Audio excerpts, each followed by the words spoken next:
السلام علیکم ورحمۃ اللہ وبرکاتہ۔ ناظرین کرام، رمضان المبارک میں مردوں کے ساتھ کیا ہوتا ہے؟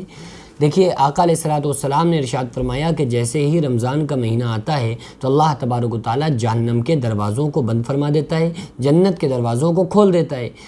اور جو قبر ہوتی ہے نا، جب مردے کو قبر کے اندر رکھا جاتا ہے اور وہ گناہگار اگر کوئی بندہ ہوتا ہے تو اس کے لیے قبر میں ہی جہنم کی کھڑکی کو کھول دیا جاتا ہے، اور اس جہنم کی آگ اور تپش کو مردہ اپنی قبر کے اندر محسوس کرتا ہے۔ یہ پوری سال محسوس کر رہا ہوتا ہے، لیکن جب رمضان المبارک کا مہینہ آتا ہے تو اللہ تعالیٰ اس مہینے کی برکت سے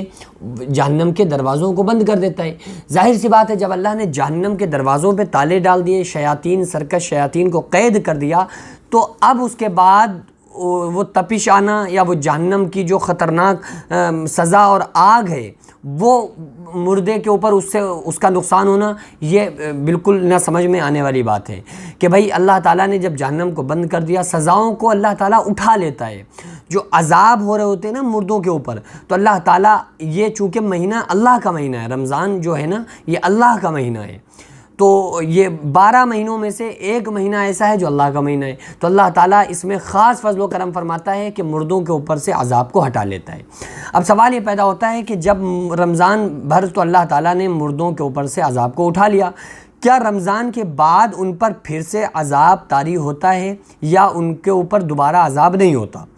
اس بارے میں علماء کا اختلاف ہے۔ بعض علماء فرماتے ہیں کہ جب رمضان میں اگر کسی شخص کا انتقال ہوا تو اس سے قبر میں سوال جواب نہیں ہوں گے، اور جمعے کے دن سوال جواب نہیں ہوتے ہیں، جمعے کے دن مرنے والا، اور لیکن جمعے کے بعد یا رمضان میں انتقال کسی نے کیا تو رمضان کے بعد اس سے سوال جواب، حساب کتاب قبر میں ہوتا ہے۔ بعض علماء یہ فرماتے ہیں کہ جب اللہ تبارک و تعالیٰ ایک مرتبہ کسی کے اوپر سے عذاب کو اٹھا لیتا ہے تو دوبارہ اس کے اوپر عذاب کو طاری نہیں فرماتا۔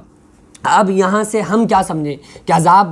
رمضان کے بعد مردوں پر دوبارہ سے طاری کیا جاتا ہے، یا ایک بار رمضان میں اللہ نے عذاب اٹھا لیا تو دوبارہ کبھی عذاب نہیں ہوتا؟ دیکھیے، یہ بندوں کے عملوں کے اوپر ڈیپینڈ ہے۔ اگر کوئی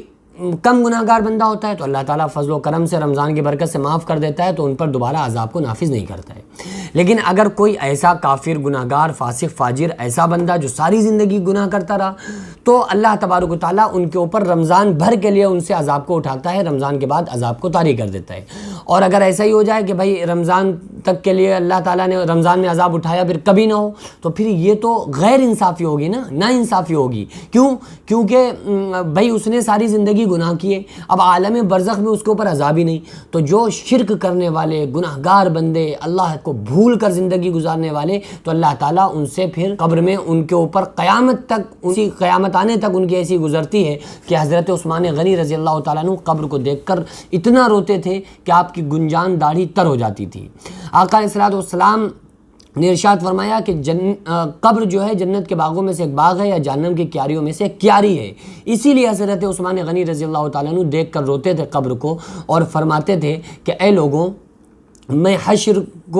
کو یاد کر کے اتنا نہیں روتا، جہنم اور پلسرات کو یاد کر کے اتنا نہیں روتا، اس کے تذکرے سے اتنا نہیں روتا جتنا قبر کو دیکھ کر روتا ہوں۔ اس کی وجہ یہ ہے کہ قبر جو ہے آخرت کی منزلوں میں سے پہلی منزل ہے، دنیا کی منزلوں میں سے آخری منزل ہے۔ جو بندہ قبر سے نکل گیا، سمجھو کہ سب سے نکل گیا، آنے والی منزلیں جتنی ہوں گی اس کے لیے آسان ہوتی چلی جائیں گی۔ تو ہمیں چاہیے کہ ہم اپنے مردوں کے ساتھ ساتھ دنیا میں جتنے بھی لوگ دنیا سے جا چکے ہیں ایمان والے، ہمیں ان سب کے لیے دعائے مغفرت کرنا چاہیے کہ اللہ تعالیٰ اس رمضان المبارک کی برکت سے تمام مومنین اور مسلمین پر سے، اللہ تعالیٰ تمام لوگوں کے اوپر سے، عالم برزخ میں جو لوگ ہیں، اللہ تعالیٰ ان کے اوپر سے عذاب کو اٹھا لے، اور ہمیشہ کے لیے اللہ تعالیٰ اٹھا لے، ان کی بخشش فرمائے، اور اللہ تعالیٰ ان کو جنت الفردوس میں اعلیٰ سے اعلیٰ مقام عطا فرمائے۔ وما علینا الا البلاغ۔ السلام علیکم ورحمۃ اللہ۔